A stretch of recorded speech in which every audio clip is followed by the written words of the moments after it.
మాది ఖమ్మం జిల్లా తిరుమలపాలెం మండలం జూపడ గ్రామం. నా పేరు వెంకటేశ్వర్లు. మా తోట ఒక ఎకరా మిర్చి తోట వేయడం జరిగింది. ఎకరాత మిర్చి తోటలో ఇగుర్లు మాడిపోతున్నాయని చెప్పి నెలకొండపల్లి వెళ్ళి కుబేర నూనె మందులు తీసుకురావచ్చి స్ప్రే చేయడం జరిగింది. తీసుకొచ్చి కొట్టిన తర్వాత ఇగుర్లు మాడ కూడా చాలా నీట్గా ఉన్నవి. ఇది 2 సార్లు స్ప్రే చేయడం జరిగింది 5 రోజుల వ్యవధితో. ఫస్ట్ డోస్కు సెకండ్ డోస్కు మధ్యలో 5 రోజుల వ్యవధితో 2 సార్లు స్ప్రే చేయడం జరిగింది. 2 సార్లు స్ప్రేయింగ్లో తోట మాత్రం చాలా నీట్గా అయింది. ఇది రైతు వారిగా వాడుకోదగ్గ మందు. ఇక వెనక ముందు ఆలోచించాల్సిన అవసరం, రైతు వారిగా అసలు మళ్ళీ ఆలోచించుకోవాల్సిన అవసరం. ఇదివరకు పూతుందండి, ఇంతకుముందు ఇలా ఇంత నీట్గా లేదు, పూత లేదు. ఇప్పుడు పూతతో పాటు తోట నీట్గా రావడం జరిగింది.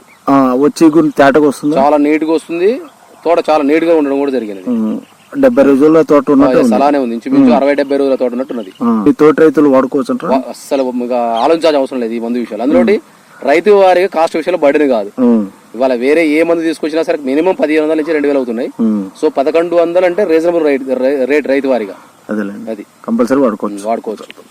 తోట చూద్దాం.